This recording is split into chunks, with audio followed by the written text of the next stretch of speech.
Welcome to Earth Analyst. As night gently settles around you, let your breath slow and your mind drift back through time. Long before cities, before history itself, there lived a kind of human, both familiar and extraordinary in Neanderthals. Stronger than us, built for ice and endurance. They walked the wild earth with a power and presence that now feels almost mythical. Tonight, we explore how these ancient beings may have been, in many ways, superhuman. Their skull is thicker, their brow heavier, their grip strong enough to crush bone, and their chest barrel-shaped like a furnace designed to breathe life in sub-zero winds. This was the Neanderthal, an Ice Age titan forged by nature to thrive in an environment where most of us wouldn't last a week. For decades, we pictured them as shaggy brutes huddled in caves, grunting over fire. But the truth is far stranger and far more unsettling. They weren't just some awkward evolutionary cousins.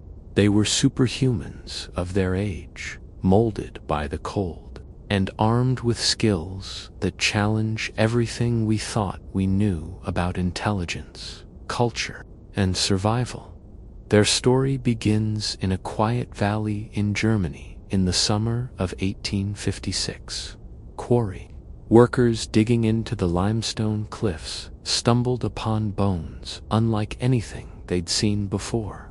At first glance, they might have been mistaken for an animal, but the sheer thickness of the skull, the strange brow ridges, and the heavy limb bones didn't match any creature known to science. The bones were passed to Johann Karl Fulrock, a local school teacher with an eye for the extraordinary. When he examined them, he realized he was looking at something ancient, something human, but not quite us. When he presented his discovery, the reaction was anything but supportive. Scientists laughed him off, accusing him of mistaking a diseased or deformed human for a new species. Some even claimed the thick brow ridges belonged to a criminal, a brutish man twisted by hardship. But Fulrat held his ground, insisting these bones told a different story. And he was right. As more remains were found across Europe, a pattern emerged. Stocky frames, thick bones, massive faces. It became impossible to deny. Another branch of humanity had once walked this earth, and they weren't weak.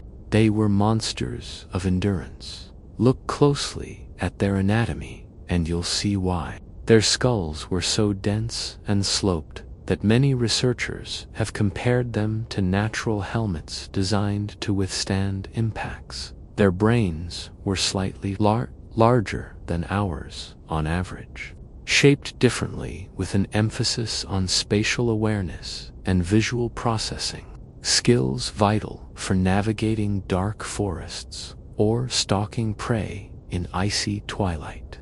Their noses were enormous, wider and taller than ours, with deep nasal cavities that acted as internal heaters, warming the freezing air before it reached their lungs.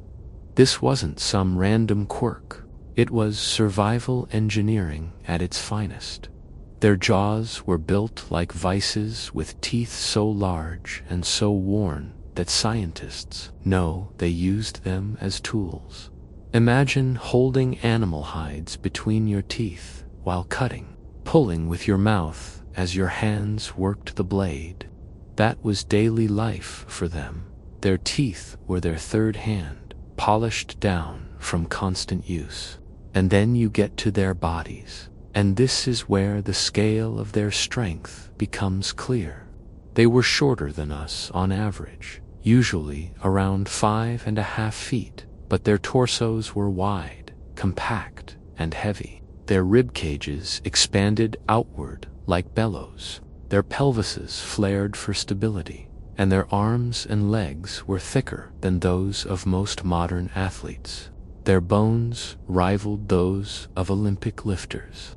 But unlike us, this wasn't the result of training. It was their default state. They carried injuries like trophies, broken ribs, cracked skulls, shattered limbs, and most of them healed, meaning they survived blows that would or kill us today.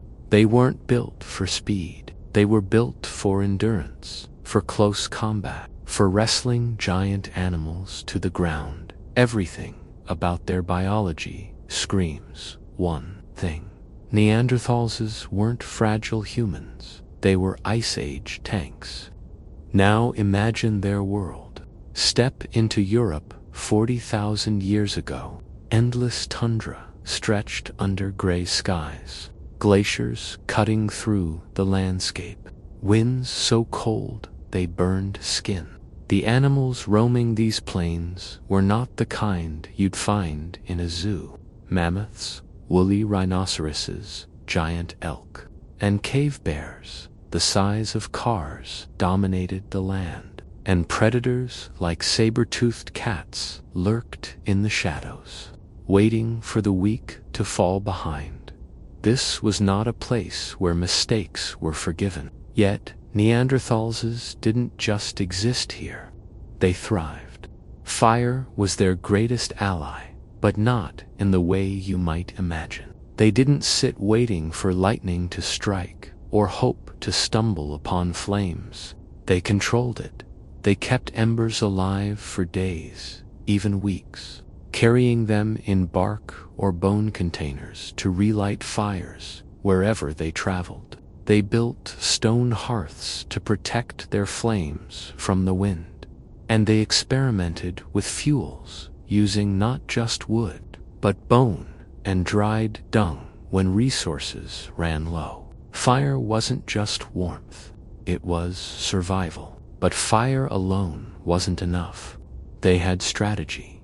Neanderthals hunted in tight-knit groups, their methods closer to coordinated ambushes than random chases. They didn't have long-range weapons like bows, so they drove animals into ravines, off cliffs, or into traps, then closed in with wooden spears to finish the kill. This meant brutal, up-close combat, which explains the countless broken bones we see in their remains. But behind that violence, there's something deeply human. Because when injuries struck, they didn't abandon each other. Some Neanderthals lived years with crippling wounds, blindness, or withered limbs. They only survived because their group cared for them, fed them, and protected them. This wasn't a species of savages, it was a species of caretakers. Their camps show signs of structure, specific areas for fire, for tool making, for butchering animals. Some even show windbreaks made from mammoth bones or stone walls, suggesting they built primitive shelters to shield themselves from the storm. This was no desperate struggle for life. It was innovation, resilience, and teamwork. They adapted, endured, and dominated their environment for nearly 300,000 years. They weren't just surviving, they were thriving. And that's where their story begins to shift from brute strength to something far more surprising. Because Neanderthals, for all their power, weren't just fighters. They were thinkers. They were builders. And as we look closer at their lives, the line between them and us becomes thinner than anyone expected. If you're fascinated by this hidden side of human history, stay tuned, because in the next part, we'll dive into their intelligence, their culture, and the haunting mysteries that make Neanderthals more human than we ever imagined. And before you go, tell me in the comments, what's the most surprising thing you've learned so far about these Ice Age survivors? Ice Age survivors. Spatial awareness and razor-sharp motor control. That meant they could track prey across difficult terrain, remember complex landscapes, and coordinate movements with precision. Their survival demanded clarity of vision and quick decisions, and their brains delivered. While their capacity for complex language may have been more limited than ours, their intelligence was expressed in other ways that challenge the old stereotype of them as primitive grunts. Take Shotter Cave in Iraq, where one of the most remarkable discoveries reshaped our view of these people. The skeleton of a Neanderthal man was found with injuries that should have ended his life. Blindness in one eye, a crushed leg, a withered arm, and yet he lived 4 years after. That could only have happened if others cared for him, fed him, protected him. This wasn't just survival. This was compassion. It was community. That same cave also gave us evidence of burials, not careless disposals, but deliberate placements of the dead. Some graves even contained traces of pollen, suggesting flowers may have been laid alongside the body. Imagine that tens of thousands of years ago, humans who weren't even our direct ancestors were mourning their dead, expressing emotion in a way we once thought belonged only to us. But burial wasn't the only sign of a deeper culture. In Spanish caves, long before Homo sapiens ever arrived in the region, Neanderthals painted red symbols on walls, abstract markings that can only be interpreted as early art. They shaped long, wooden spears, hardened them with fire, and crafted specialized stone tools with remarkable precision. They scraped animal hides to make clothing, processed pigments, and may have even decorated themselves with shells stained by colored minerals. These weren't the mindless brutes of old cartoons. These were humans with creativity, identity, and perhaps even ritual. And yet, as impressive as their intelligence was, there's a darker, more unsettling side. Archaeologists have uncovered Neanderthal bones showing clear signs of cannibalism. Long bones split open to extract marrow, skulls cracked and scorched in fire, cuts made by stone tools on human remains. In some cases, these weren't animals, they were each other. Whether it was a desperate measure during times of famine or part of some ritual, we may never know for sure. But it's a chilling reminder that their lives were as complex and messy as our own. They experimented with survival, with healing, even with the boundaries of morality. Dental plaque analysis shows traces of bitter plants like yarrow and chamomile. Plants with no nutritional value, but medicinal properties. One individual even had chemical traces from poplar bark, which contains the active ingredient in aspirin. They weren't just eating what was in front of them. They were observing, experimenting, and treating illness. That's not primitive. That's human, for almost 300,000 years. Neanderthals thrived in Europe and Asia, holding their ground against an unforgiving climate. And then, about 40,000 years ago, they vanished. Theories abound. Climate change brought abrupt swings that devastated ecosystems. Their small population size may have made them vulnerable to disease and inbreeding.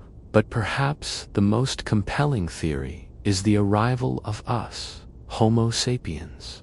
We carried lighter frames, more efficient tools, and larger social networks. Maybe we competed directly, out-hunting them, outbreeding them, and overwhelming their numbers. Or maybe the story isn't one of replacement, but of absorption. Because here's the twist. Neanderthals didn't disappear entirely. Genetic studies show that if you're of non-African descent, you carry between 2 and 4% Neanderthal DNA. That means pieces of their immune system, their adaptations, even fragments of their brain chemistry live on inside you right now. They're not gone. They're part of us. When you put the pieces together, the image of Neanderthals changes completely. They weren't failures of evolution. They weren't some primitive dead end. They were strong, intelligent, compassionate, and adaptable, true superhumans of the Ice Age. Their disappearance wasn't the end of their story. It was the beginning of ours, because without them, without their struggles, their resilience, and even their mixing with us, humanity would not be what it is today. Neanderthals were not just our cousins. They were mirrors, showing us another version of what it means to be human. So, the next time you hear the word caveman, remember this. You're not just hearing about some distant, extinct relative. You're hearing about family. A family whose bloodline still runs through your veins, whose legacy is written in your very DNA. If this story of the Neanderthals shook the way you see human history, let me know in the comments. Do you think they disappeared because of us, or do you believe they live on in us? Neanderthals got dealt a pretty shady hand by the anthropologists. At the time of their discovery, and the perception of them was rooted in racist ideology, many people in modern times still see them as these brute cave dwellers, and it's a terrible shame that they're still being seen this way, and it's time that we change that. So if you know anyone who questions or doubts Neanderthal intelligence and their skills, then I would suggest that you point them to this particular video, because today we're going to change the perception of Neanderthals, and we're going to show their intelligence and their skill set. So my name is Kayla, and in the past I've mentioned the intelligence of Neanderthals a few times, and in my latest video I've mentioned the importance of Neanderthals in the evolution of hominids, and I mean evidently modern humans. Us Neanderthals were incredibly important to our evolution. Instead of just saying to you they're intelligent, I am going to dive deep. So today I'm going to go a little bit further than you might think. I'm going to look into their intelligence and the evidence that we have found supporting this. We're going to look into the skill set they had and their cognitive brain functions, because you do need to have certain skills to, be able to do some things. So join me, let's change the perception of Neanderthals today. Homo neanderthalensis was introduced to the scientific community in 1864 by William King, and unfortunately, the impression he gave of our extinct evolutionary cousins would be long-lasting. The anthropologists at the time had their perception rooted in racist ideology that a person's intelligence or humanity could be assessed by examining skull shapes. William King examined the skull that was discovered in the Neander Valley in Germany, and he concluded the skull to belong to a brute. The word Neanderthal from then on was not just to point out this specific hominid, but it became a derogatory term as well, and it's time we changed this for good. In the past couple decades, the archaeological community has made several new discoveries that changes our perception of Neanderthals completely.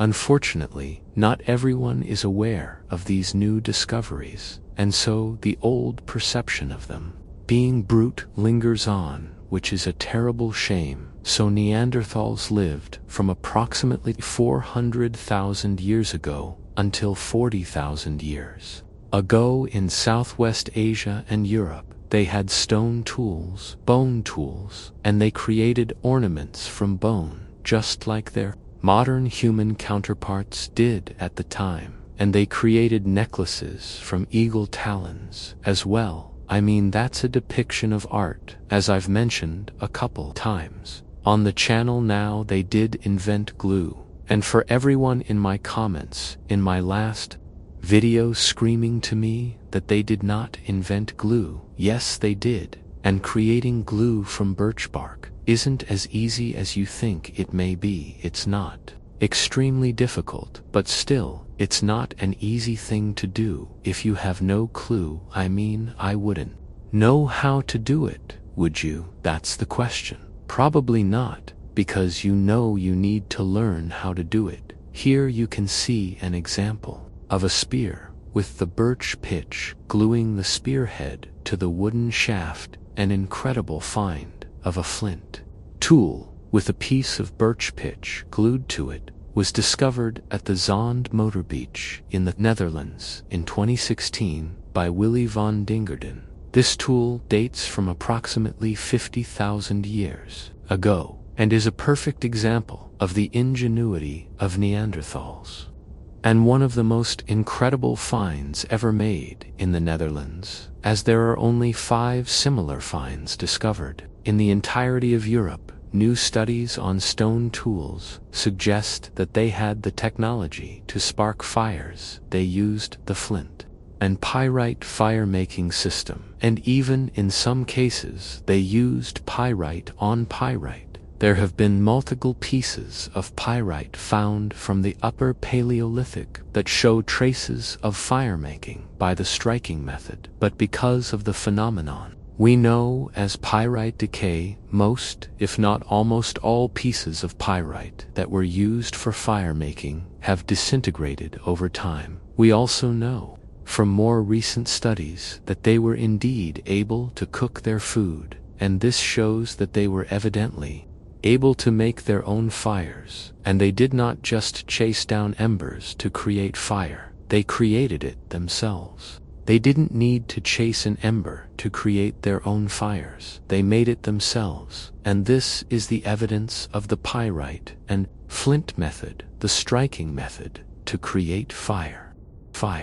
In the same area, and they most likely had some form of contact, so it's unclear if the Neanderthals in this area came up with an idea of burying their dead on their own. But all the way back in 1908, there have been tombs discovered at La Chapelle, Auxonne, in the southwest of France, that showed that Neanderthals intentionally buried their dead, as the researchers discovered 50,000-year-old, well-preserved bones. This dates from a time when modern humans hadn't arrived in that area yet, showing they started doing this without the influence of modern humans, and thus coming up with the idea of burying their dead themselves, of course, because of the narrative surrounding Neanderthals. At that point in time, there were many skeptics that did not believe these burials to have been intentional. But as you can see from this pit in a cave in France, this does seem like an intentional grave. It's been dug and dated to have been created by Neanderthals, and in the past decade there have been a number of discoveries like this. These new findings not only suggest but show that Neanderthals possessed complex forms of thoughts and were able to give special treatment to their dead loved ones. In my previous video, where I hypothesized that Neanderthals could have possibly lived with a rudimentary form of agriculture after they cleared large sections of forests, I mentioned that at the French Brunicle Cave, Neanderthals created stone circles out of stalagmites approximately 176,000 years ago.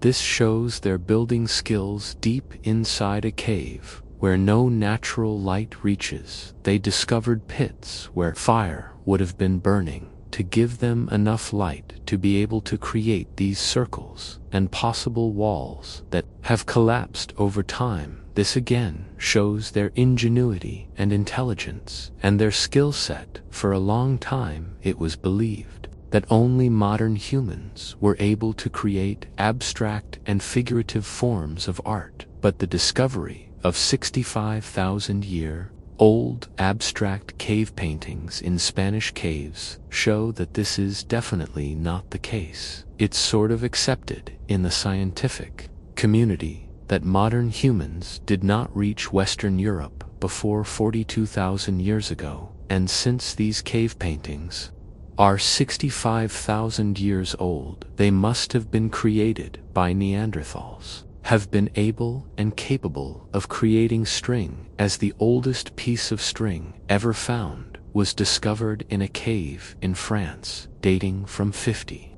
years ago. To create string, you need to have some understanding of the concepts of pairs, sets, and numbers, as this is needed to create a strong string from twisted fiber. 3 groups of fibers made from the inner bark of a conifer tree were separated and twisted clockwise in an S twist. Once twisted, they were then twined anti-clockwise in a Z twist to form a cord. This find shows that Neanderthals had a detailed understanding of tree and how to transform a tree into different functional substances. A find like this is showing that we cannot look at Neanderthals as anything other than the cognitive equals of modern humans, according to the study surrounding this string. I've linked the study about this string in the description down below. Just like pretty much everything I mentioned in this video, I've got papers on everything. I got Nature articles, I got life science articles. So if you're interested and you want to learn more about any or all of these pieces of evidence towards Neanderthal intelligence, click one of the link or all of the links down in the description below, and research for yourself and tell me what you found, because I did read them all, but I didn't really process them all, as I'm writing a script and I want to make clear and concise videos, so I had to leave huge parts out, and I even put in a link towards them wearing feathers that I didn't even get the chance to read, because I just might look into that in the future. But let's move on. Based on the examination of Neanderthal bones, we can conclude without a doubt that they were able to make complex sounds, which points into them having a form of communication or language. Of course, as you can imagine, there are some researchers that are quick to argue that they did not have a sophisticated way of communication, but modern humans from around the same time period left us no clues on their speaking abilities as well, so it's not too far-fetched to believe both hominids had a way of communicating not only with their own species, but with the other species as well. This I personally don't find to be a stretch, because we know that modern humans and Neanderthals actually mated with each other, and I personally do believe that you need to have some form of communication to eventually mate with each other. Because do we both want this, even if it wasn't necessarily consensual? Because I don't know how that went back in the day, but even then, I do feel like there was at least some form of communication between the two species. That's not a weird thought. Actually, so many people on the planet have 1 or 2% of Neanderthal DNA within them, and there are people in Southwest Asia and Europe that have up to 4% Neanderthal DNA, which is the highest percentage that you can have at this point in time. And for a long time, it was believed that the people in Africa had no percentage of Neanderthal DNA within them, and they actually quite recently discovered that there are people in Africa who have up to 0.3 Neanderthal DNA within them. Large chunk of the people living on this planet in modern times have at least a little bit of Neanderthal DNA within them. That's pretty cool. Homo neanderthalensis wasn't our dumb cousin. They weren't the brutes and idiotic cave dwellers as they've been portrayed for so long, nor were they inferior to modern humans. We don't know why they disappeared.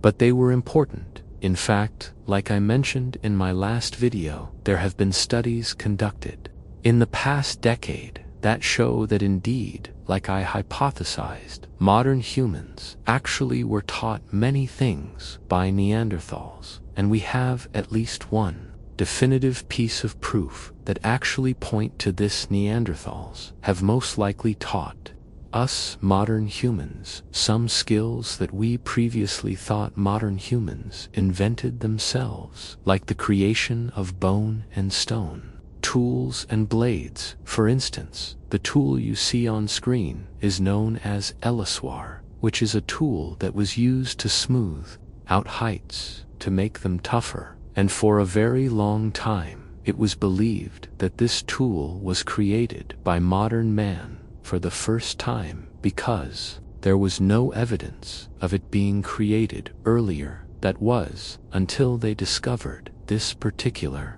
piece in a Neanderthal site of Abri-Peroni in Europe. This piece dates to be approximately 51,000 years old, meaning they cannot have been made by modern humans. And because we know modern humans used this tool later on in the historic timeline, they probably learned that from the Neanderthals. For many researchers, specialized bone tools were thought to be one of the technologies that separated the two groups of humans. This is no longer the case. This, however, does not suggest that Neanderthals were the very first hominid species to have created bone tools. There have been bone tools discovered in Africa that are older, and thus suggests that hominid species have been creating tools for at least more than 100 years. Neanderthals, however, are without a doubt the first hominid species in Europe to create specialized bone tools. Finds like the ones that I mentioned in this video are the evidence that I give to you as the viewer that points to the intelligence of Neanderthals. And it shows that they were capable of inventing tools and ways of life and things that they used during their life that for a long time were believed to have been attributed to modern humans. It's time we give our extinct cousins in our hominin tree of life the credit that they deserve. They truly were an incredible species that survived on this planet for more than 360,000 years until their sudden demise. No one knows why they disappeared, why they went extinct, but we do know that their legacy lives on in the modern humans that still carry Neanderthal DNA in their genomes. They live on inside of us. And if you are the carrier of Neanderthal DNA within your body, you should absolutely, without a doubt, be proud of that, because that does make you sort of unique, and it's a legacy that you will pass on to the future generations. And that's pretty awesome if you think about it. In the future, I will create a video looking into the Denisovans and their intelligence, technologies, skill set, and I will probably eventually create a video looking at the differences and the similarities between the three species, the Neanderthals, the Denisovans, and the modern humans. And I don't know, let's have fun with what we can uncover, and how similar are we, how different are we, and let's stop pretending that they were brutes and dumb cave dwellers. They were absolutely, without a doubt, intelligent, and as many people pointed out in my last video with the clearing of the forests, where I for fun hypothesized that they could have been the first farmers in a very rudimentary sort of agricultural way. Yes, most likely they cleared it to attract the big grazers who would graze on the grasslands, and that would make their hunting a lot easier. Of course, that's probably most likely the reason why, but when you drop a seed and you see it grow, you put two and two together. I do feel that Neanderthals were at least intelligent enough to understand that. So, Let's stop pretending that they were dumb, because this video shows you they absolutely weren't, and we, modern humans, most likely learned a whole lot from them. We at least know about the Lyswar, the how we make heights tougher, probably for shelters, because they, of course, they created shelters. Why were they so heavy? The answer lies in their skeleton. Neanderthal bones were incredibly dense and thick, up to twice as strong as ours in some areas. Parts like the shoulders, chest, thighs, arms, and knees were particularly robust, showing that they had highly developed muscles. This great physical strength wasn't just a characteristic, it was a necessity for survival. Neanderthals were impressive hunters. They used their power to face off against massive animals like rhinos, horses, elephants, and even woolly mammoths. Their main tools were large spears, ideal for hunting in close quarters. Undoubtedly, their strength was key to their success as hunters in a world full of challenges. Woolly mammoths, similar in size to today's African elephants, were enormous creatures covered in thick fur that protected them from the cold. Hunting them was an incredibly challenging task, but Neanderthals managed it thanks to their strength, ingenuity, and ability to adapt to extreme conditions. Although these impressive animals disappeared thousands of years ago, their closest relative, the African savanna elephant, now faces the threat of extinction, largely due to human activities. The lives of Neanderthals revolved around the constant use of large spears, which were essential for hunting such massive animals. Some scientists believe that the continual handling of these weapons was one reason why Neanderthals developed such muscular arms. These strong arms enabled them to wield their tools with incredible power, in addition to their constant physical activity. Neanderthals also seem to have naturally high levels of certain hormones, such as testosterone, which contributed to their significant muscle mass and physical endurance. To put their strength into perspective, it's estimated that a Neanderthal could carry up to 27 kilograms, 50 pounds of meat, and transport it over a distance of 48 kilometers, equivalent to walking 138 laps around a football field. Their physical strength was truly astounding and essential for surviving in such a hostile world. Neanderthals were so strong that thanks to their broad chests, solid shoulders, and powerful arms, some scientists believe they would have been excellent fighters or weightlifters in our time. It's estimated that a Neanderthal man could have bench pressed around 200 kilograms, 440 pounds, without any training, while Neanderthal women could lift approximately 160 kilograms, 350 pounds. To put this into perspective, these numbers far exceed what is considered elite strength levels today. But their strength wasn't just impressive, it was essential for survival. Neanderthals had incredible physical endurance, which they needed to endure the harsh conditions of their time. Studies of their bones reveal that between 79% and 94% of them suffered severe injuries during their lifetimes, such as fractures or even amputations, yet they managed to recover. These injuries likely occurred during hunts for large animals, conflicts among themselves, or predator attacks. This level of adaptation and recovery demonstrates how incredibly resilient they were in such a dangerous environment. A surprising fact about Neanderthals is that 74% of them showed signs of having survived violent encounters with dangerous animals such as big cats, wolves, and bears. Interestingly, these attacks didn't occur because the animals were hunting them, but because the Neanderthals attacked first, prompting the animals to defend themselves. This highlights how brave and tough they were. In addition to their strength and physical endurance, Neanderthals stood out for their incredible lung capacity. Their broad chests and larger rib cages housed highly developed lungs, allowing them to breathe more air than we can. On average, their lung capacity was 20% greater than that of modern humans, with some exceptional cases far surpassing this figure.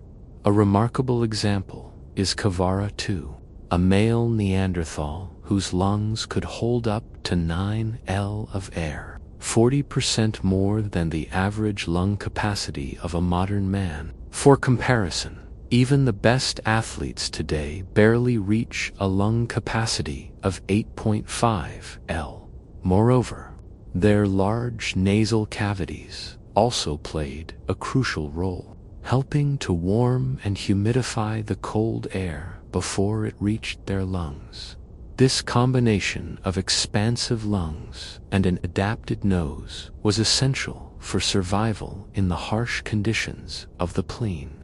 Neanderthals had longer and wider nasal cavities than ours, allowing them to move air twice as quickly as a modern human.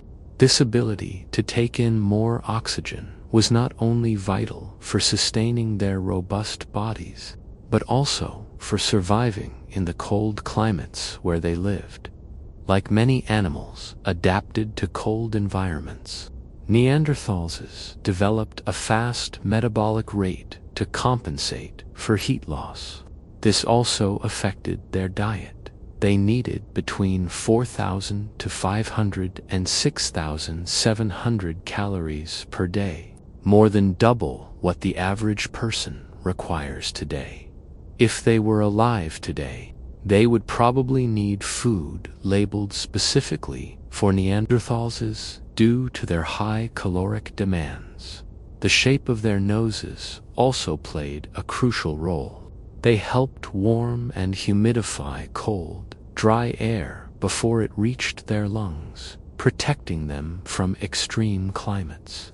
Although their impressive lung capacity might lead us to think they were excellent long-distance runners, this wasn't the case. Neanderthals weren't built for endurance activities like running great distances. Instead, their bodies were optimized for bursts of strength and energy, ideal for ambush hunting and using their physical power to quickly take down large prey. Evidence of this can be found in the structure of their feet. Their toes were longer and wider than ours, giving them better ground contact and allowing them to generate more power at the start of a movement.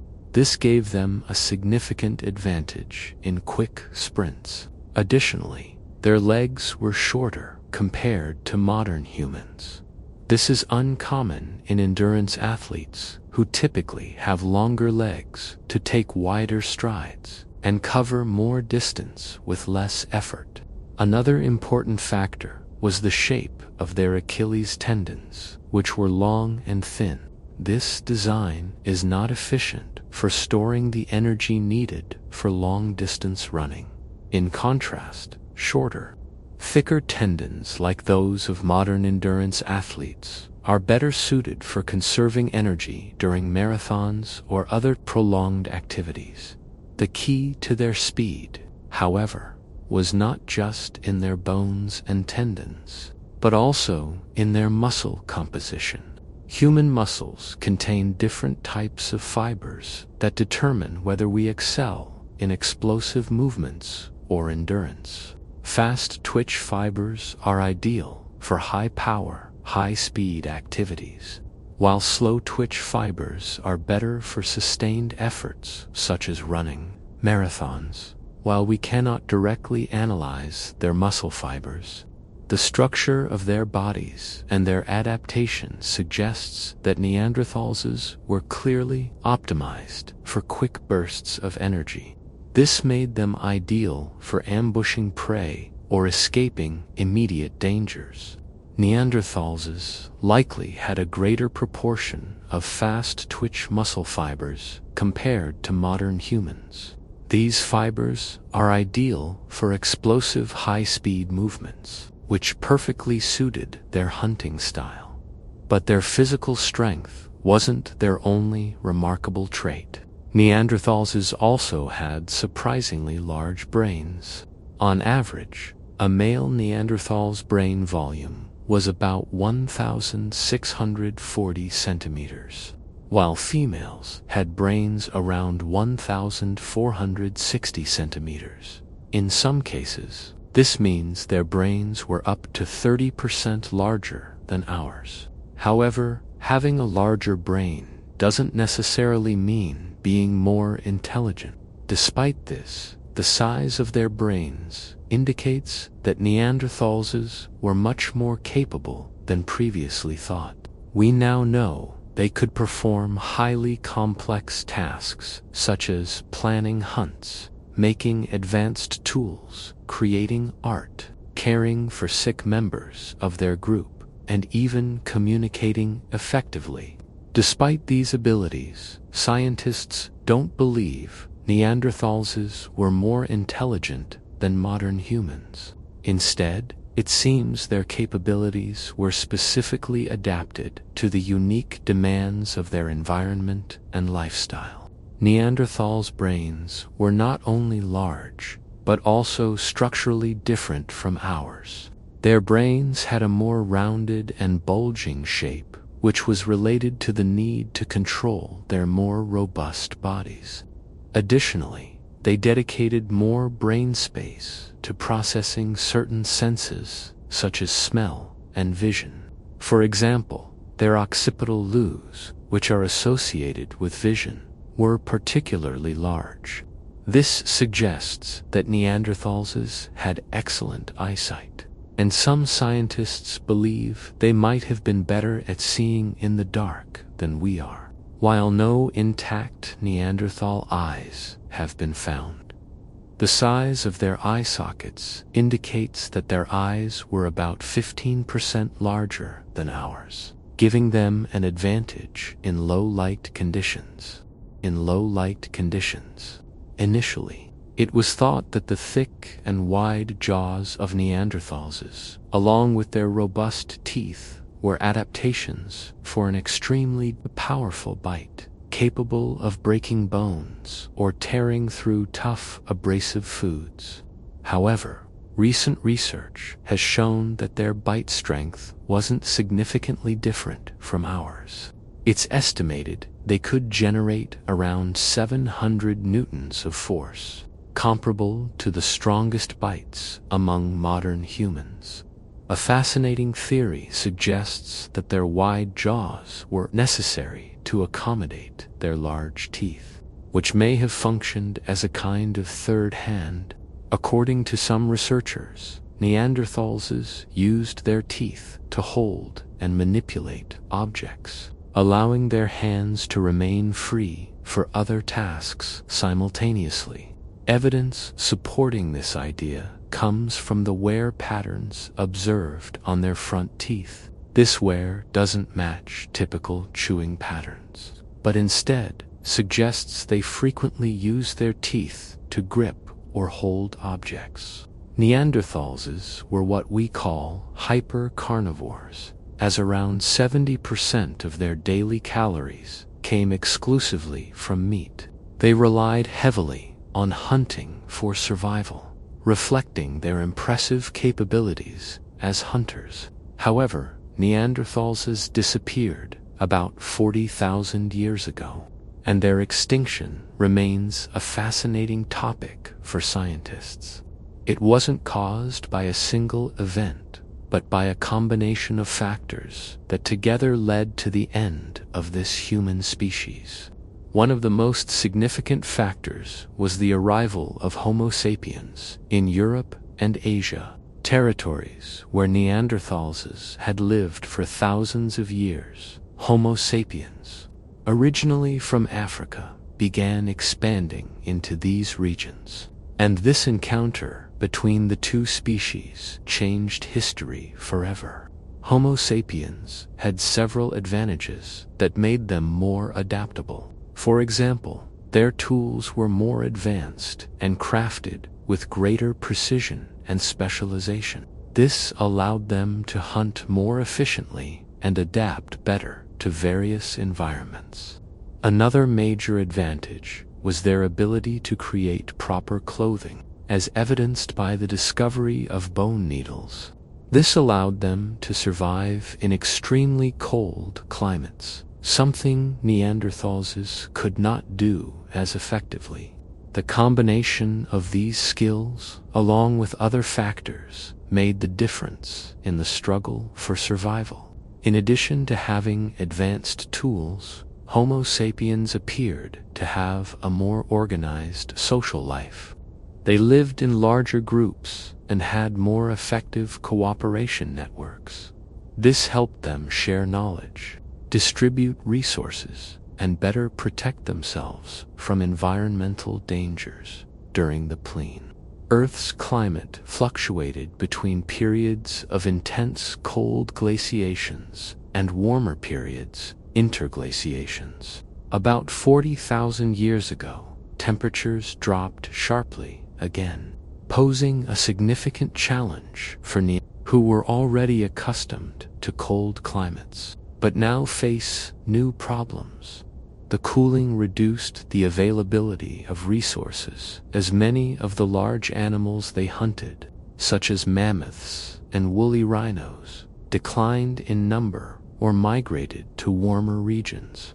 Homo sapiens, on the other hand, had a more diverse diet that included plants, seafood, and smaller animals.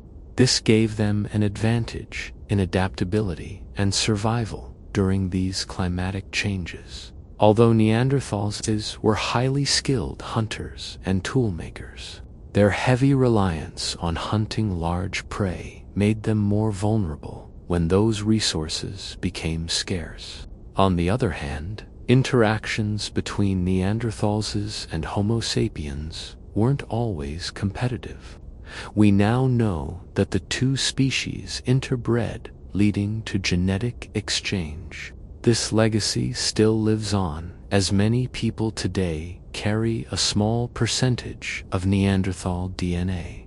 This shows that although Neanderthals disappeared as a species, they left a lasting genetic imprint on humanity. Today, it is estimated that between 1% and 2% of the DNA in modern humans of non-African descent comes from Neanderthals. This indicates that Neanderthals didn't vanish entirely. Rather, part of them merged with Homo sapiens through hybridization instead of a violent extinction. It seems that some Neanderthals integrated into human communities, leaving behind a genetic legacy that lives on in us. However, even before the arrival of Homo sapiens, Neanderthal populations were already in decline. One of the main reasons was the loss of genetic diversity, a common occurrence in declining species. This made them more vulnerable to diseases, environmental changes, and other stressors, reducing their ability to adapt to new conditions. Another factor that may have contributed to their disappearance was the potential transmission of diseases. Homo sapiens, originating from Africa, likely brought pathogens to which Neanderthals had no immunity, potentially devastating their already small and fragmented populations. Additionally, natural catastrophic events played a significant role. One example is the eruption of the Campi Flu supervolcano in Italy, which occurred around 39,000 years ago. This This event likely caused a sudden cooling of Europe's climate, further impacting Neanderthals and accelerating their extinction. The eruption of the Campifleger supervolcano was a catastrophic volcanic event that released massive amounts of ash into the atmosphere. This ash blocked sunlight and caused a volcanic winter, a period of extreme cold that would have further complicated the already challenging survival of Neanderthals. Now, you might wonder, if you have Neanderthal DNA, does that mean you have super strength or a strong preference for eating meat? The truth is, no. So far, most studies have not found that Neanderthal DNA significantly impacts our physical abilities or appearance. Its effects seem to be quite subtle. However, recent research suggests that this DNA may have influenced our internal systems, such as the immune system, more than previously thought. Despite this, many studies on the subject yield conflicting results, and scientists don't fully agree on how much Neanderthal DNA affects modern humans.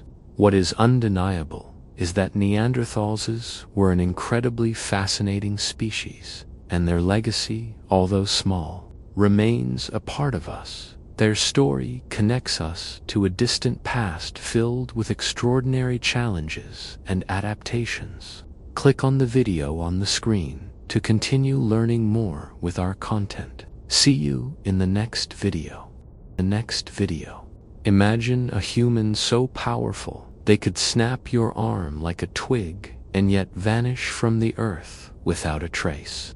We've painted Neanderthals as brutish, barrel-chested superhumans, stronger than us, tougher than us, maybe even better than us.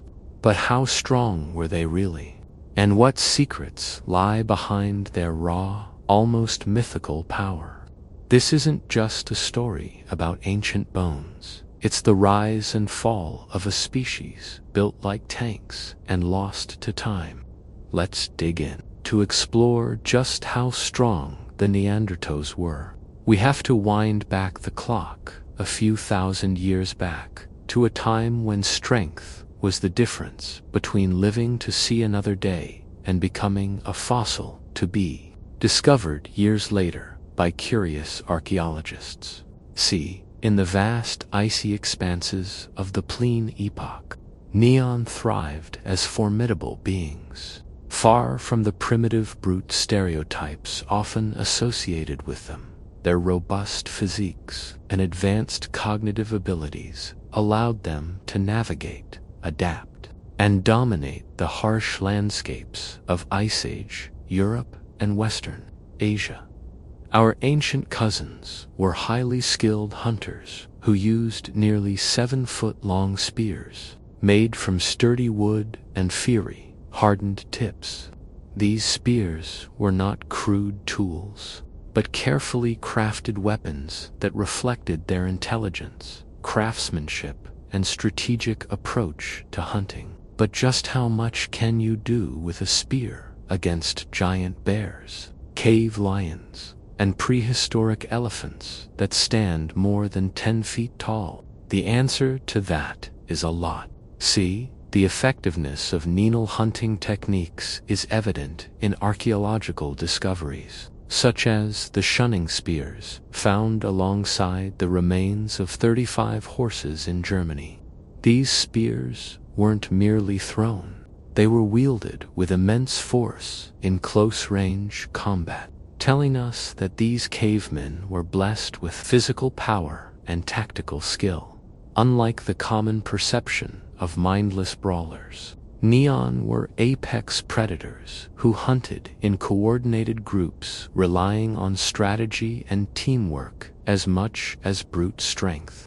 Now that this is established, the question still stands. Just how strong were they?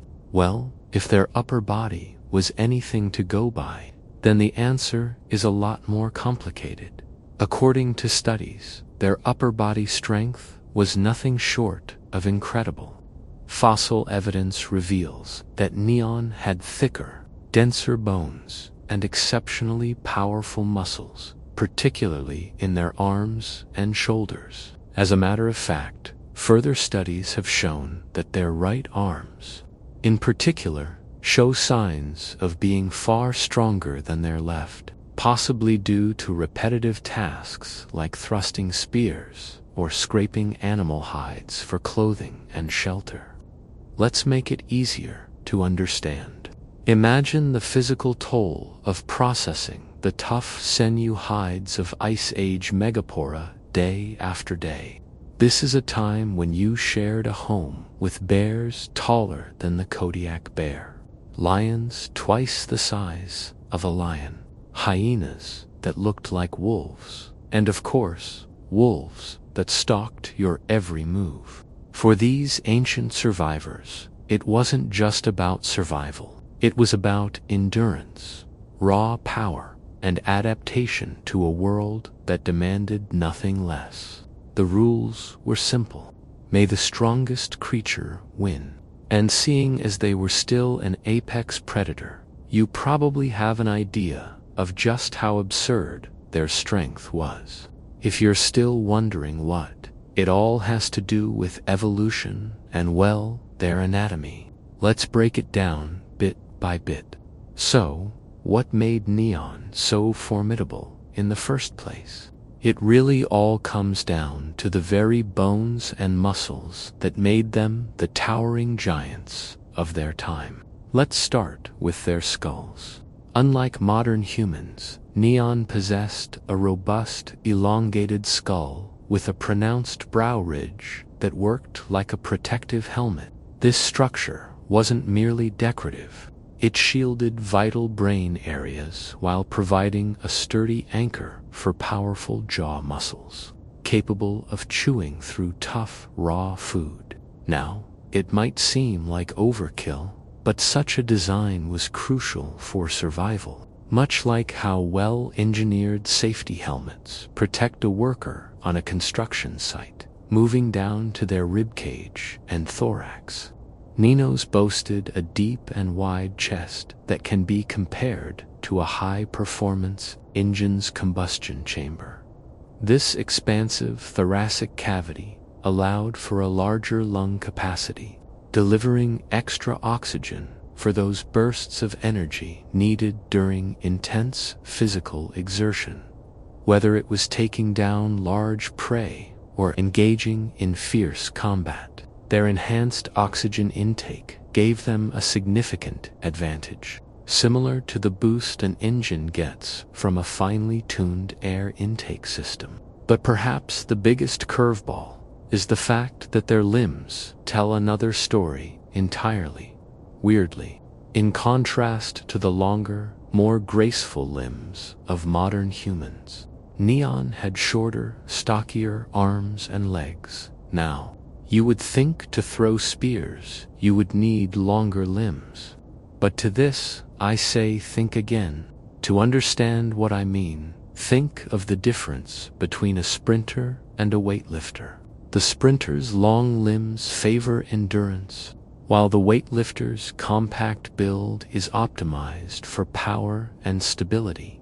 Besides this, as a power boost, Neanderthals' shorter limbs not only helped them conserve heat in cold climates, but also provided a lower center of gravity, ensuring that every step was stable and forceful. Overall, their body was a design feature that turned out to be as essential as the sturdy chassis of a heavy-duty truck. This design becomes even more astonishing when you look at their hands, because their hands further highlight their extraordinary physical prowess. With broader fingertips and shorter, wider phalanges, their grip was as secure as a mechanic's vice. This exceptional grip strength was indispensable when handling heavy tools or subduing enormous prey like mammoths or woolly rhinos. Every weapon they threw was powered by a natural ability to hold objects like their life depended on it. And to be honest, 9 times out of 10, it did. In case you were wondering, This grip strength is a trait that modern humans can only aspire to replicate in specialized athletic feats. Now, we can't talk about anatomy without mentioning the blueprint itself. As you would expect, genetics also play a pivotal role in shaping their strength. Although modern humans share about 99.9% of their DNA with key genetic variations make all the difference. For example, variations in the LRP5 gene contributed to significantly higher bone density, making their design similar to constructing a building with reinforced concrete. This genetic endowment not only provided a robust seal framework, but also promoted greater overall muscle mass, ensuring that their muscles could generate explosive power in short, concentrated bursts. Essentially, Neanderthals were biologically engineered for a world where every moment demanded maximum performance.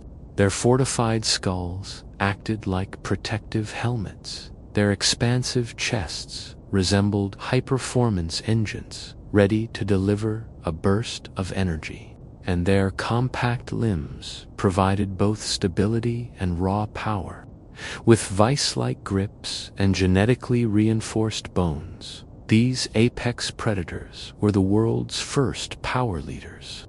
In the end, their formidable power was not just a product of brute force, but a harmonious blend of anatomical design and genetic innovation. In a contest where only the strongest survived, Neanderthals didn't just compete, they reigned supreme. To give you an idea of what we're dealing with, let's bring our ancient cousin to 2025. If a Neanderthal walked into a modern gym, they wouldn't just be strong, they would be a biological powerhouse, effortlessly outlifting today's elite athletes without ever having trained for it. Neanderthals were built for raw, brute power in a way that no modern human, no matter how trained, could match. Let's start with the classic test of upper body strength, the bench press. The strongest modern powerlifters can push up to 700 pounds or 370 kilograms, but Neanderthals, their sheer muscle mass, nearly double that of modern humans in key areas like the chest, arms, and shoulders. Basically, this suggests they could easily exceed 700 pounds, possibly even reaching 1,000 pounds, or 453 kilograms or more. To make it more insane, their dense bones meant they could handle extreme loads without the risk of fractures, making their brute pressing power almost superhuman by today's standards. Moving on, if you think a professional arm wrestler has a strong grip, a Neanderthal would make them look weak by comparison. Their shorter, thicker fingers and massive hand muscles gave them grip strength beyond anything seen in modern humans. In fact, studies on Neanderthal fossils suggest their crushing force was nearly twice that of the strongest modern humans, meaning they could potentially snap wooden spears like twigs or crush bones with their bare hands. Imagine shaking hands with a Neanderthal. Your fingers might never recover. Now, while that's scary, their deadlifts would be even worse. See? While the bench press measures pushing strength, a deadlift is a better test of raw pulling power. Modern strong men can deadlift over 1,100 pounds or 500 kilograms, but Neon had thicker spines, denser bones, and incredibly powerful legs, suggesting they could have matched or even exceeded these feats. More importantly, Neon weren't just lifting weights in a gym. They were carrying entire animal carcasses for miles. Fossil evidence shows their bones adapted to extreme stress, meaning they could probably carry or drag several hundred pounds of meat and supplies. across rugged Ice Age terrain without breaking a sweat. Okay, take away the weapons. What if they took up boxing? With their insane upper body strength and massive arms, Neon likely had a punch that could shatter bones. Modern studies on punch force estimate that elite boxers can generate about 1,200 to 1,500 pounds of force with a punch. Given their superior muscle density and grip strength, a Neanderthal's punch might have been closer to 2,000 or 3,000 pounds of force, enough to break a human skull with a single blow. With all this said, it's an understatement to call them strong. But did it matter? Because they didn't need to carry weights. They needed to hunt. So once again, did it matter? At this point, it should come as no surprise that the Neanderthals ruled the hunt in the Plian epoch with a power forged by evolution, anatomy, and a keen sense of strategy. But here's the thing. They did it on an unprecedented scale. Their robust physiques, advanced tools, and cooperative hunting methods allowed them to take on megapora like mammoths, woolly rhinoceroses, and giant elk. We're talking about prey as formidable as the most challenging modern-day obstacles. Their success is evidenced by findings at Lotus Briard on Jazzy, where heaps of butchered mammoth bones reveal that Neon drove these colossal beasts over cliffs to ease the kill. It's basically the same thing as modern engineers using controlled demolitions to bring down a structure efficiently. This method not only highlighted their strength, but also their ability to manipulate terrain to their advantage. Physically, Neanderthals were built like high-performance machines, and every muscle was honed for one purpose: to overcome nature's most dangerous creatures. However, their hunting strategies were as coordinated as a well-rehearsed sport team.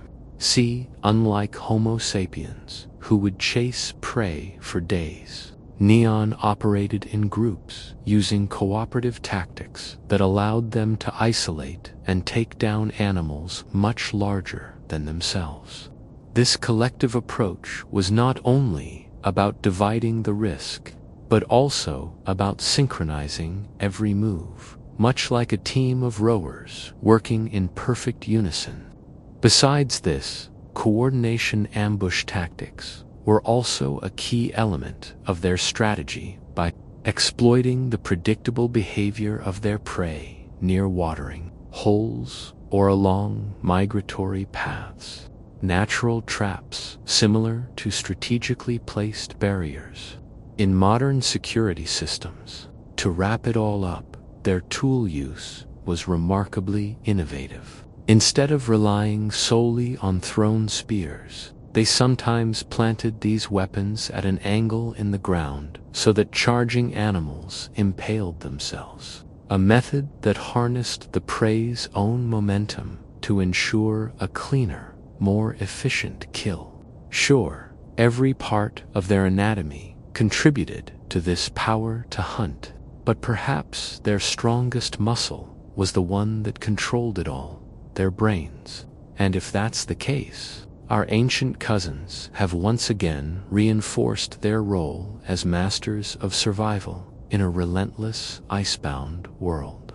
But the question with such strength is, why did the strongest humans die out? Surprisingly, despite their formidable physical strength, Neanderthals, the strongest humans of their time, died out around 40,000 years ago. Their extinction was not the result of a single catastrophic event, but rather a complex interplay of factors involving competition, environmental change, and inherent limitations in their own physiology and social structures. One major factor was the competitive advantage held by Homo sapiens. While Neanderthal groups were relatively small and isolated, Modern humans forged extensive social networks that spanned vast regions. These networks functioned like modern-day global supply chains, facilitating the exchange of resources, ideas, and genetic diversity. Such interconnectedness proved vital during periods of scarcity, giving Homo sapiens a distinct edge in survival over their more insular counterparts. In addition, Homo sapiens exhibited a level of cultural and technological innovation that surpassed that of Neanderthals. They developed specialized tools and engaged in symbolic activities that enhanced their ability to adapt to varied and changing environments. This advanced toolmaking and symbolic expression not only reflected superior cognitive abilities, but also strengthened social cohesion, making collective problem-solving more effective. But you can't completely blame us, because environmental challenges further compounded the Neanderthals' plight. See, abrupt climatic fluctuations during the Ice Age led to drastic habitat changes and a decline in the large game that formed the core of Neanderthals' diets. These megaporna were like high-calorie fuel essential for powering their robust, muscle-dense bodies. When the food supply dwindled, the high metabolic demands of their powerful frames became a critical liability. Essentially, there was no fuel for the high-performance humans. In contrast, Homo sapiens, with their leaner builds and adaptations for endurance and mobility, were better suited to traverse longer distances in search of sustenance. To make it worse, the limited genetic diversity within Neanderthal populations reduced their resilience against diseases and environmental pressures. Although interbreeding between Neanderthals and Homo sapiens did occur, the genetic input was insufficient to overcome the challenges they faced. Essentially, while Neanderthals were physically the strongest humans, their isolation, high energy requirements, and a slower rate of cultural innovation left them vulnerable. The superior social networks, technological advances, and adaptive endurance of Homo sapiens ultimately tipped the scales, ensuring their survival while the powerful Neanderthals faded into history. So, what's your take? When Neanderthals the prehistoric powerlifters of legend, or just one piece of a much bigger survival puzzle? Let me know your thoughts in the comments. I read everyone, and if you're hooked on the mysteries of our ancient past, hit that subscribe button and ring the bell. More incredible stories from human evolution are just around the corner. Imagine creatures 30% stronger than you with hulking skulls, bone-crushing grip strength, and built-in crash helmets for skulls. These weren't just cavemen grunting in the dark. They were Ice Age survival machines sculpted by nature to dominate one of the harshest climates Earth has ever seen. Picture this: broad barrel-shaped chests, enormous nasal passages to warm, frigid air, and eyes adapted to the dim glow of cave firelight. But that's just the start. These so-called primitive brutes were anything but. They made tools with precision, buried their dead, and possibly even created art before Homo sapiens ever did. In this video, we're diving deep into the anatomy, intelligence, and shocking behaviors of the Neanderthal SS, from their beast-like strength and eerie resilience to their mysterious disappearance. Because once you learn what they were truly capable of, one thing becomes clear: Neanderthals were absolute freaks of nature. Our story begins in the summer of 1856, deep in the limestone cliffs of Germany's Neander Valley, where a group of quarry workers stumbled upon something strange buried in the earth. Bones. But not just any bones. These weren't the remains of a bear or any known animal. They were massive, thick, and unsettlingly human. The workers, unsure of what they had unearthed, passed them on to Johann Karl Fulrad, a local school teacher, an amateur naturalist with a keen eye for the extraordinary. When Fulrad examined the bones, especially the thick brow ridges, the oddly shaped skull, and the unusually robust limb bones, he realized this wasn't a modern human, nor anything he'd ever seen. He believed these remains belonged to an ancient, primitive human species. But when he presented his findings to the scientific community, the reaction was far from welcoming.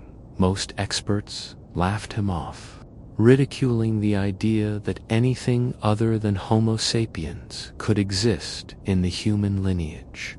Some claimed the skull was deformed, possibly diseased, or even that it belonged to a modern man with rickets or arthritis.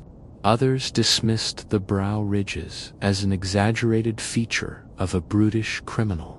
To them, the idea of an ancient human species that didn't fit neatly into biblical timelines or known anatomy was absurd, even offensive. But Fulrad stood firm, insisting that this skull, with its low forehead, massive face, and thick bones, was the remnant of a different kind of human altogether.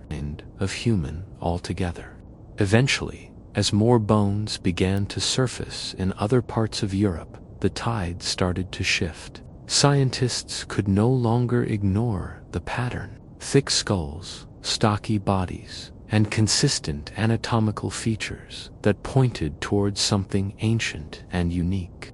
Still, for decades, Neanderthals were seen as inferior, dumb brutes, evolutionary dead-ends best left forgotten. But what if that narrative was wrong?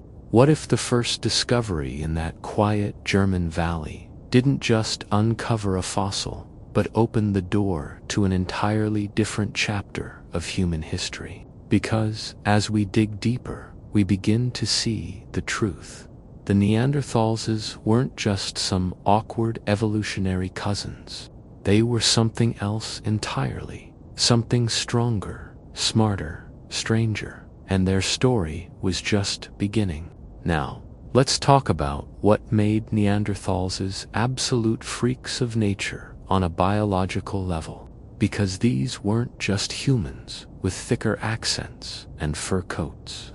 These were survival machines sculpted by the Ice Age itself. Let's start at the top. Their skulls were unlike anything walking the earth today.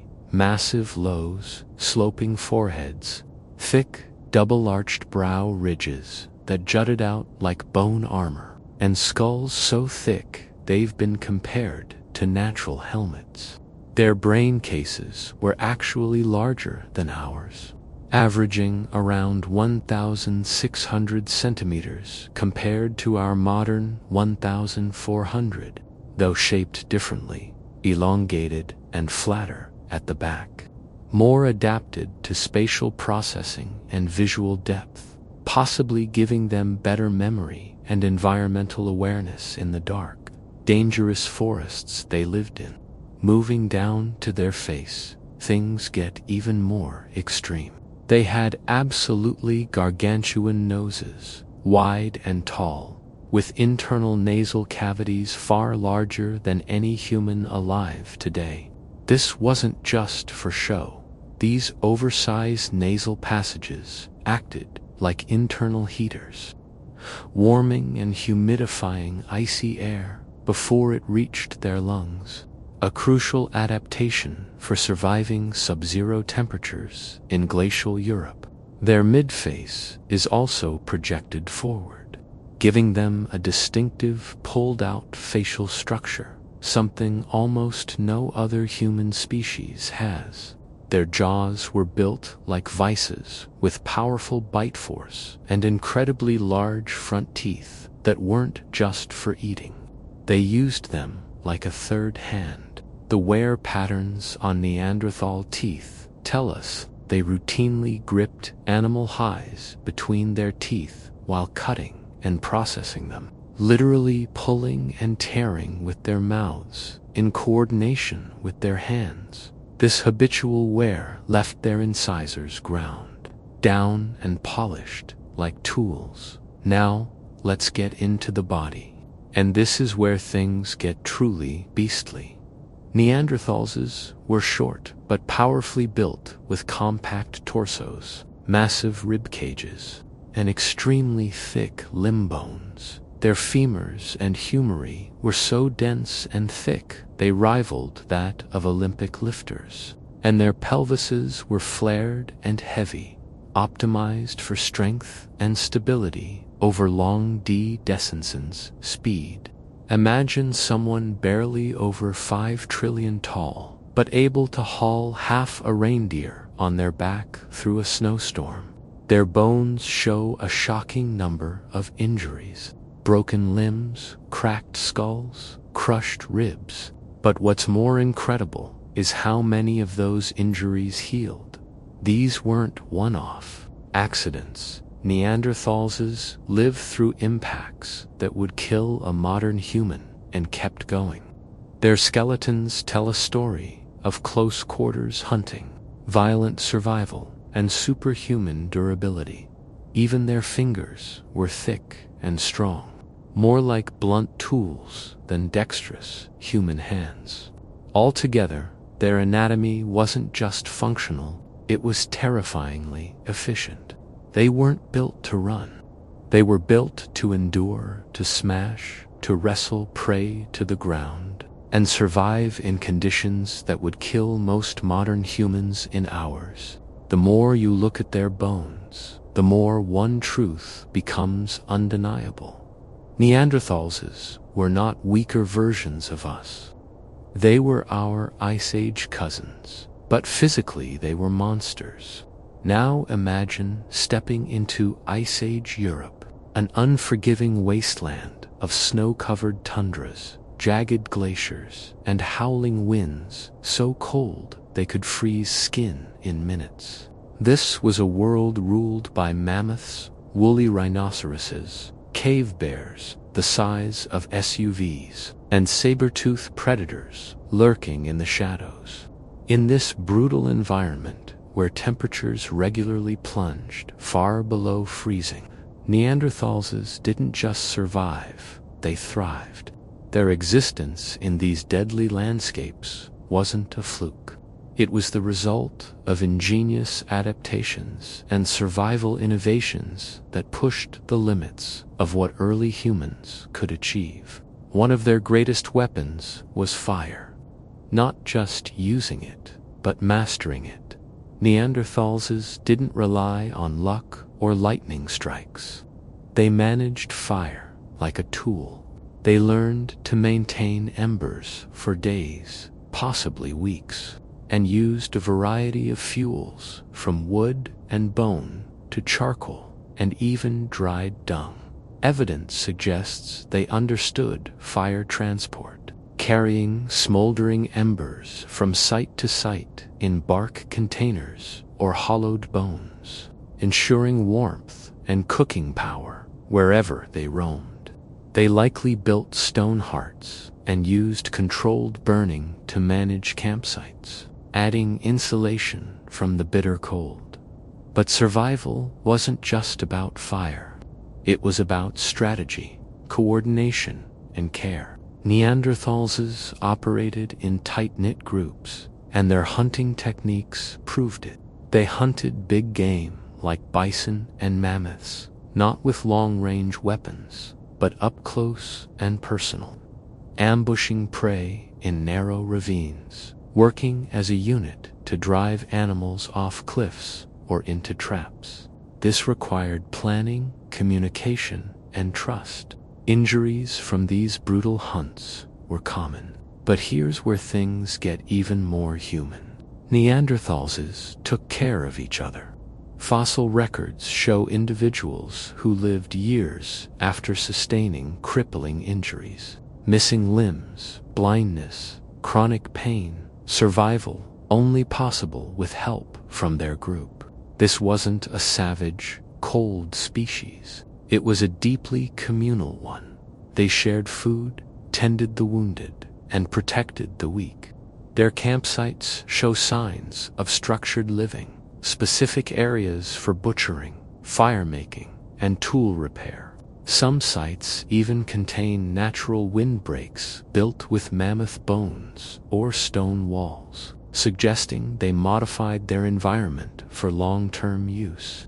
Far from primitive, Neanderthals were early engineers crafting survival from ingenuity and teamwork, and in doing so, they built a lifestyle not of desperation, but of dominance. Because in a world where everything was trying to kill them, Neanderthals didn't just fight back. They adapted, endured, and outlived the odds for nearly 300,000 years. And if you think Neanderthals were mindless savages, think again. Because when it comes to brain power, they were anything but primitive. In fact, their brains weren't just larger than ours, on average, but differently organized.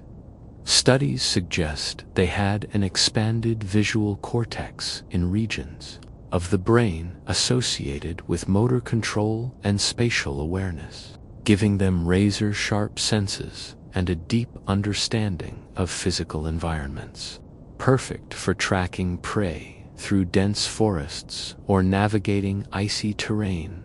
While they may have had less brain volume dedicated to complex language compared to modern Homo sapiens, it's clear they were intelligent in ways we're only beginning to understand. Take Shanidar Cave in Iraq, where a Neanderthal man with severe injuries, a crushed leg, blindness in one eye, and a withered arm was found to have survived for years. That only happens when a group cares for its own. Then there's the burials. Multiple Neanderthal sites show clear evidence of deliberate burial practices, sometimes with flowers or tools placed beside the dead, suggesting symbolic thinking and emotional depth. And it doesn't stop there. Recent discoveries in Spanish caves have revealed abstract red symbols painted on walls more than 65,000 years ago, long before modern humans ever arrived in the region, proving Neanderthals were capable of symbolic art.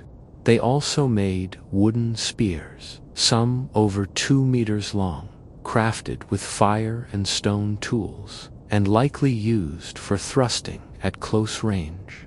Evidence of hide-scraping tools and pigment-stained shells show they processed animal skins for clothing and may have even decorated themselves with colored minerals. This wasn't just about survival. This was culture, intention, and creativity. The image of the dumb club-wielding caveman is dead wrong. The real Neanderthal was intelligent, skilled, and maybe even spiritual. They didn't just endure the Ice Age. They lived, thought, and left their mark on the world. Just when you think you figured out Neanderthals, they throw you another curveball. Archaeologists have uncovered bones bearing unmistakable signs of cannibalism. Long bones split open for marrow, skulls cracked and scorched by fire, and even deliberate defleeing marks left by stone tools. In some caves, these weren't the remains of prey animals. They were other Neanderthals, whether it was survival cannibalism during harsh winters or part of some ritual practice. We may never know. And then there's the flip side, evidence that Neanderthals used natural medicines. Traces of bitter plants, like yarrow and chamomile, have been found in dental plaque. One Neanderthal even had traces of poplar bark in his teeth, containing salicylic acid, the active ingredient in aspirin. These weren't mindless brutes. They were human in every sense. Their lives were filled with pain, triumph, healing, and maybe even mourning and ceremony. And yet, despite all their adaptations and intelligence, they vanished. But before we talk extinction, remember this. The Neanderthals weren't just another branch on the evolutionary tree. They were a mirror, a genetic shadow of us, and the story of their disappearance is as strange and haunting as their life. For nearly 300,000 years, Neanderthals ruled the cold and wild edges of Europe and Asia, thriving in a world that would kill most of us within days. So, what happened? Why did this Ice Age champion suddenly disappear around 40,000 years ago? The answer isn't simple, and it's still debated. Pointing to abrupt temperature swings that destabilized ecosystems and wiped out crucial food sources. Others believe inbreeding and low genetic diversity made them vulnerable to disease and slow to adapt. But the most popular theory involves us Homo sapiens. As modern humans expanded into Europe, competition grew fierce. We had lighter builds, more efficient tools, and possibly stronger social networks. Maybe we outbred them, maybe we outfought them, or maybe we simply absorbed them. Of the DNA in non-African humans today is Neanderthal. That means you, right now, are likely carrying their genetic legacy. Bits of their immune system, skin tone, and even brain chemistry live on inside us. They didn't just disappear. They became a part of who we are. And the more we learn, the more blurred the line becomes between us and them. So what really happened to the Neanderthals? Was it murder, emerging, or natural selection? Because the truth is, we didn't replace the Neanderthals. We are their echo. Neanderthals weren't your ancestors' slow-witted cousins. They were our equals, maybe even our Ice Age superhumans. They built, cared, hunted, healed, and left behind a legacy written in our DNA. If this blew your mind, hit that like button, subscribe for more hidden history, and drop a comment below. What shocked you most about these ancient freaks of nature? In the deep silence of prehistory, long before written words or the rise of stone-built cities, other humans walked the earth. Their traces linger still in scattered fragments of bone, in the marks of flint shaped into tools, and in the faint outlines of hands pressed against cave walls. These were not the remains of modern Homo sapiens, but of other kinds of humans who lived, dreamed, and vanished in ages now forgotten. For much of history, the picture seemed simple. Humanity was thought to be singular, a straight line leading to the present, yet discoveries of the last century reveal a far more intricate story. Each branch of humanity followed its own path, learning to endure ice, forest, and desert in ways both familiar and strange. Consider footprints fossilized beside the tracks of mammoths and saber-toothed cats. They belong to beings who shared the same landscapes, hunted the same prey, and braved the same climates, yet were not of the same kind. Some thrived in glacial Europe, others in the high plateaus of Asia, and some on islands long since claimed by the sea. Science has given them names. Neanderthals, who painted caves in Spain over 65,000 years ago, known only from fragments of bone and tooth, yet whose genetic legacy endures in peoples of Tibet and Melanesia. Homo erectus, who mastered fire nearly 2 million years ago and spread across continents. Homo floresiensis, the so-called hobbits of Indonesia, who shaped stone tools despite their small stature, and Homo neanderthal, discovered in the caves of South Africa, who, with brains no larger than an orange, still carried out rituals of burial. These were not curiosities set apart. They were humans, in every sense capable of shaping their world, leaving behind symbols, and perhaps even asking questions of existence. Yet their stories ended, some through extinction, others absorbed into later species. What remained was Homo sapiens. The last to endure beyond archaeology. Myths seemed to sense these forgotten layers. The Greeks told of ages of mankind wrought in gold, silver, and bronze. Hebrew scriptures speak of giants, the Nephilim, whose shadows linger before the flood in India's traditions. Time itself unfolds in vast epochs, each with its own people and destinies, each destined to fade before the next begins. Perhaps these tales are only allegories, or perhaps they are distant memories, reshaped by time of real peoples who once walked the earth. What survives is not always bone or tool, but subtler signs: a streak of pigment on stone, a layer of ash in the soil, the faint trace of a fire long gone cold.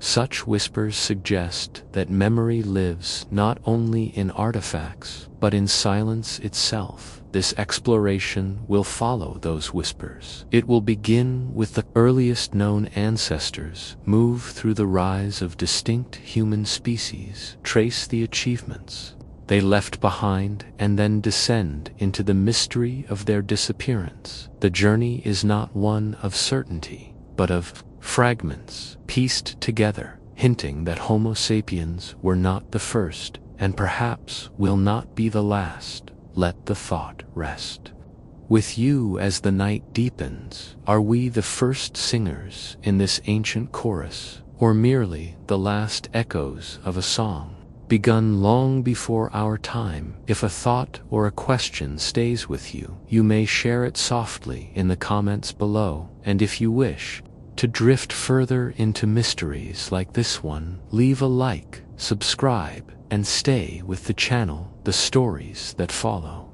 will be here whenever you return. The beginning of the human story does not open with Homo sapiens. It stretches back millions of years to a time when the earth was wild and untamed, when ancient rivers carved the plains of Africa and forests spread across lands untouched by civilization. In those distant days, long before writing or memory, other humans already walked the earth. One of the earliest glimpses of this deep past comes from Ethiopia in 1974. Scientists uncovered the partial skeleton of Australopithecus afarensis, dating to more than 3 million years ago. The specimen was later nicknamed Lucy, though the original name is unknown. The remains show a small-bodied individual with long arms, a small cranial capacity, and clear evidence of upright walking. This adaptation to bipedalism marked an important step in the evolutionary path that later led to the genus Homo. Not far from where Lucy lived, a trail of footprints was preserved in hardened volcanic ash at Latoli in Tanzania. These prints are more than 6 million years old, showing the clear stride of upright beings. They walked in groups, side by side, their steps frozen in time by a chance eruption. Looking at them today feels like watching shadows moving across the ages, reminders that the story of humanity began long before modern humans ever appeared. From these early walkers came the first toolmakers. Around 4 million years ago, a new kind of human emerged, known as Homo habilis, the handyman. Their tools were simple, little more than flakes, chipped from larger stones, yet those edges cut through bone, opened marrow, and gave access to food in ways no creature had achieved before. The rhythm of stone striking stone must have echoed across ancient plains, the sparks of survival slowly becoming sparks of thought. Then around 1.9 million years ago came Homo erectus. They were taller, stronger, and more adaptable than those who came before. Fossils show that they ranged far beyond Africa, reaching Asia and Europe. They were the first true wanderers of the human line, carrying knowledge across continents. Most importantly, they learned to master fire. Imagine their camps at night, flames dancing against the darkness, children warmed by its glow, predators held at bay. Fire turned nights into gatherings, transformed raw food into nourishment, and allowed human life to flourish in new and harsher places. From this point onward, the story of humankind was no longer a straight path. It became a branching tree, a forest of experiments shaped by time and environment. Scientists have identified at least 20 different hominin species, each adapting in unique ways. Some thrived in the frozen tundra, others found shelter in dense forests, and some learned to survive on islands cut off from the world for long stretches of history. Several kinds of humans shared the earth at once, their lives overlapping in ways only faintly understood today. Neanderthals built shelters and hunted across Ice Age Europe.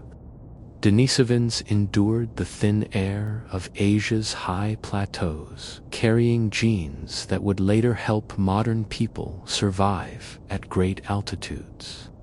On the island of Flores in Indonesia lived Homo floresiensis, barely 3 and 2 feet tall, yet skilled enough to craft stone tools and hunt. In South Africa, deep within caves, Homo naledi left their dead in chambers that suggest ritual or reverence. These were not isolated anomalies, but entire humanities, each with their own ways of life, each now vanished into silence. And so the question arises, why do only Homo sapiens remain when once the Earth was home to many? Science offers clues. Shifting climates, natural disasters, the pressures of competition, and even interbreeding. Yet the full story hides in shadows, with answers scattered like fragments waiting to be assembled. The mystery of earlier humans does not live only in fossils. Across the world, ancient myths preserve echoes of many humanities. Among the Hopi people of North America, stories speak of worlds that rose and fell, each destroyed when balance was lost. Floods, fire, or darkness swept them away, and from the ruins a new humanity would emerge. According to this tradition, the present is not the first but the fourth world of humans. The Maya of Mesoamerica told of gods who shaped mankind in stages, first from clay, but the bodies were weak and crumbled, then from wood. But these people were hollow, without hearts or souls, and so they were swept away by floods and storms only.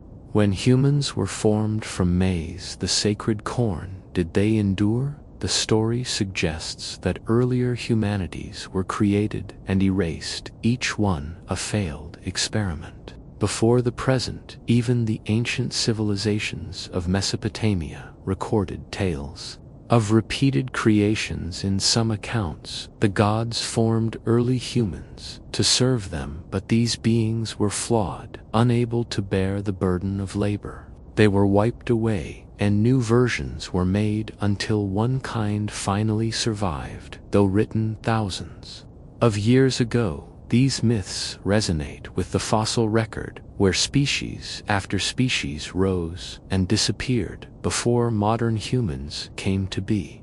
Whether symbolic or literal, these stories share a theme with archaeology. The Earth has carried many humanities, each alive for a time before fading science uncovers bones and tools. Myth preserves memory in story and song. Together they remind us that Homo sapiens may not be the first to call themselves human, only the most recent, if fossils and myths both point toward worlds filled with vanished humanities. What else might wait to be uncovered? Could forgotten traces of these people still lie, hidden beneath the soil, waiting for us to rediscover them? For those who wish to drift deeper into these mysteries, you are welcome to stay to like and to rest with the stories yet to come. In the stillness of ancient nights, fires once glowed in caves and open fields there. Light flickering against stone and sky, around those flames gathered people who were not modern humans, but other branches of the same great tree. For a long time they were imagined as crude and limited, yet discoveries have shown otherwise. They too shaped tools, left marks of beauty, and treated their dead with care. Their achievements remind us that the spark of humanity was not held by one species alone. The Neanderthals lived across Ice Age Europe and Western Asia for hundreds of thousands of years. Far from the image of silent wanderers, they were makers of complex tools from stone, bone, and wood. They crafted points sharp enough for hunting and scrapers for preparing hides. These objects show patience and memory. Knowledge taught from hand to hand in caves of Spain. Traces of red ochre still cling to the walls, forming hand stencils and simple designs. They are at least 65 years old, made long before modern humans reached those lands. These marks whisper of imagination, of a desire to express something beyond survival. In Shanadar cave in Iraq, skeletons rests with traces of pollen nearby. Some believe flowers were placed with the dead, a gesture of farewell, or perhaps a sign of belief in a world unseen. Whatever the meaning, the care itself speaks of minds able to see beyond the present. In Siberia, deep within Denisova cave, a fragment of finger bone and a few teeth revealed another humanity. From these small remains, scientists drew out DNA, uncovering a species now called Denisovans. Though little is known of their daily lives, their legacy flows in the blood of people today. Genes from Denisovans help those in Tibet live high in the mountains where oxygen is scarce. In Papua New Guinea and Melanesia, their DNA remains alive within communities. The Denisovans are remembered not in monuments, but in the quiet endurance they passed on. Objects found in their cave hint that they too shaped tools and ornaments, though much of their story remains hidden in darkness. Far away on the island of Flores, in Winas, Indonesia, a discovery startled the world in 2003. Inside Liangbua cave, archaeologists found small skeletons standing barely over a meter tall, with skulls much smaller than ours. They were not diseased humans, but a distinct species later named Homo florensis. Despite their size, they crafted sharp tools of stone shaped with care and skill. The remains of small elephants and large reptiles suggest that they gathered food together, working as groups to survive against the odds of island life. They endured for thousands of years, perhaps until 50 years ago. Local legends speak of little forest people, elusive and quiet, remembered long after their bones had vanished. Whether myth or memory, the echoes remain, adding mystery to their story. In the caves of South Africa, still another humanity was revealed. In 2013, explorers entered the Rising Star system and found a hidden chamber deep in the rock. There they uncovered the remains of a species named Homo naledi, Their brains were small, yet their actions spoke of thought and intention. The bones seemed to have been placed, deliberately carried into the chamber by living hands. This act suggests a practice of laying the dead to rest, a gesture of community and meaning. For long, it was believed that only large brains could imagine. Ritual, but Homo neanderthalensis challenges that belief. They remind us that intelligence and care cannot be measured only in word size, but also in the choices made in silence. Beyond these known species are mysteries that resist simple explanation. In some places, stone tools appear older than expected, as though shaped by hands long before theory allows. In other sites, bones emerge that do not fit neatly into the branches we know. And then there are the disputed finds, often called out of place artifacts, a hammer sealed in stone, footprints pressed where none should be, objects that seem too advanced for their supposed time. Many of these remain debated. Some explained, others doubted whether misinterpretation or genuine mystery. They remind us of how little is truly certain, and how much of the human story may still lie hidden together. These fragments form a picture that is both haunting and extraordinary. Neanderthals left behind tools, art, and perhaps rituals for their dead Denisovans, live on in the bodies of millions. Today, though, their faces are lost. The small people of Flores shaped tools and endured in their island world. Homo naledi placed their dead in hidden chambers deep in the earth, and scattered objects, real or disputed, hint that our history may hold more secrets than we know. What has survived of their achievements is only a fraction. Paintings endure only in caves sealed by chance. Bones remain only where the earth preserved them. Fires vanished without trace. Voices faded into silence. The record we hold is broken and incomplete, a handful of fragments from a much greater whole, and so the mystery deepens. If these other humans could create, believe, and endure, then how much of their story still lies waiting? Perhaps in caves still untouched, or beneath seas that once were land. Entire chapters sleep in silence. What we know already changes. The way the story is told, what we may yet uncover, could change it once more. If you have enjoyed this gentle journey, a simple like helps the story find others who seek the same calm mysteries. Stay with us as we continue deeper into how these humans disappeared as the last ice age. Advanced ice sheets spread across the north, and the climate grew unstable. Winters lengthened, summers shortened, and the animals that had sustained countless generations began to vanish or move. Neanderthals, who had lived in Europe and Western Asia for over 300 years, faced a world that changed too quickly. They survived in small groups, already vulnerable to shifts in their environment. Pollen records from ancient soils show that forests shrank while open.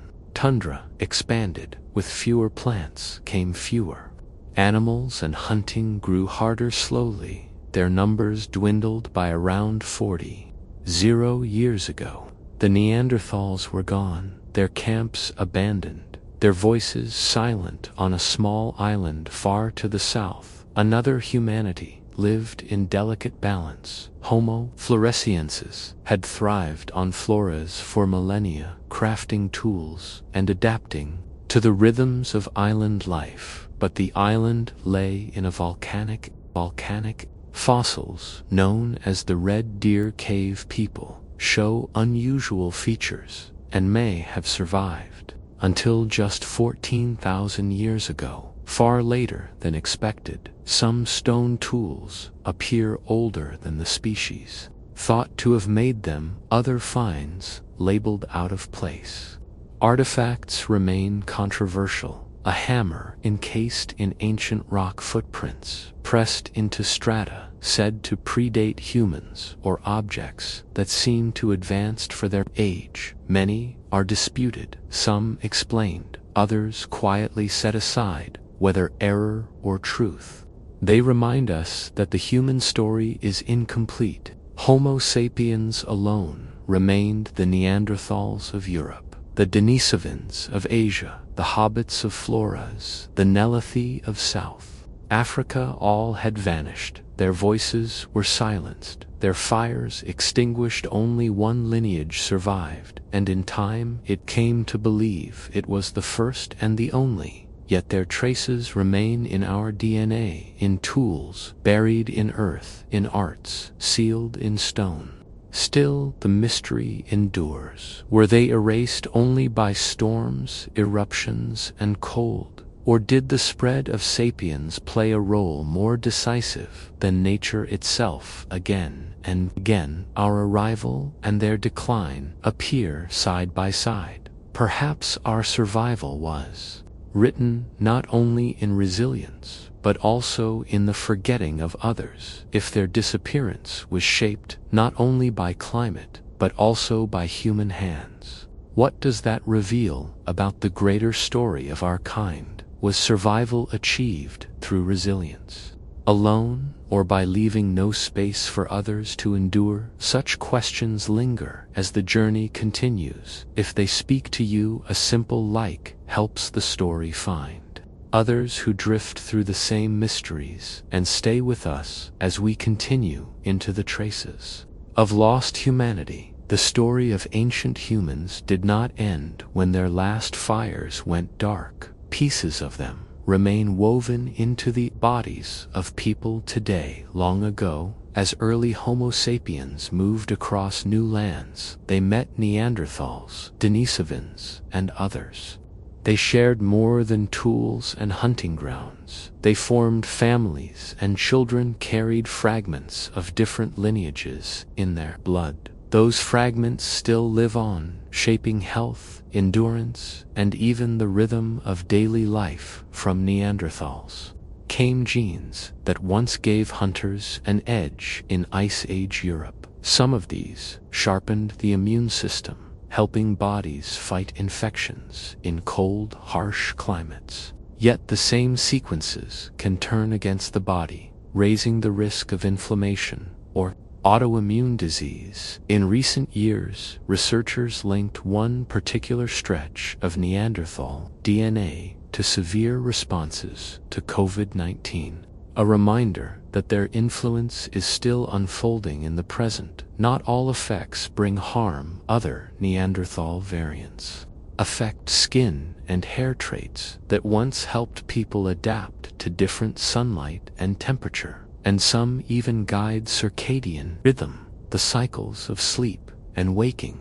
Denisovans left a legacy of their own. The most famous is a gene called EPA1, carried by people of Tibet. It allows life at altitudes of 4.0 meters, where oxygen is thin and most lungs would falter. Without it, permanent settlement on the plateau would have been nearly impossible. Other Denisovan sequences still found among Melanesian peoples influence metabolism, helping the body adjust to heat and humidity. These inheritances show that adaptation was not only learned through culture, but passed down through blood, a quiet legacy of encounters tens of thousands of years old. Their presence is also felt in objects shaped by vanished hands. In Denisova cave of Siberia, archaeologists uncovered a bracelet made from green chlorite, polished to a smooth shine more than 40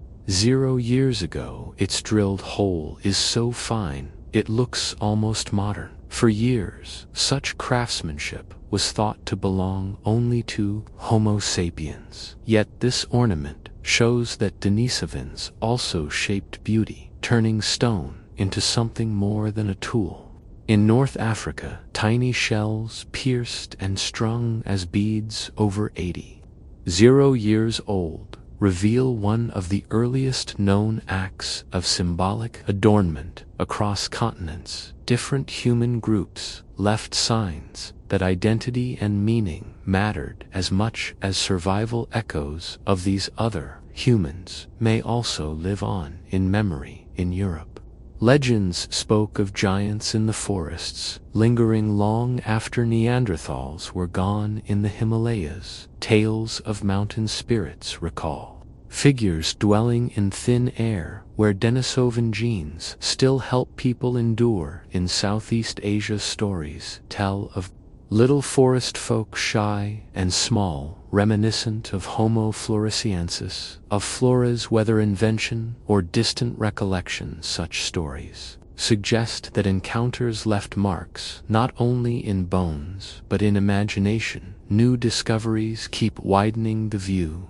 In 2010, a single finger bone revealed the Denisovans, proving that an entire humanity could be uncovered from the smallest trace. In 2015, explorers in South Africa uncovered hidden chambers deep in the Rising Star Cave, where the bodies of Homo naledi had been placed with apparent intention. In 2021, fossils from Nesher Amla in Israel showed a blend of Neanderthal and early Homo sapiens traits, as if two lineages had met in a single face. Each discovery redraws the tree of humankind, showing it not as a straight line, but as a web with branches that touched, crossed, and sometimes merged. These legacies remind us that modern humans are not the only authors of the story. Humanity has never stood alone. For most of history, the Earth was home to many kinds of humans, each adding something before fading away. Some gave genes, some left art, and some left mysteries still waiting to be uncovered. Their disappearance did not erase their presence. It lingers in bodies, in stories, and in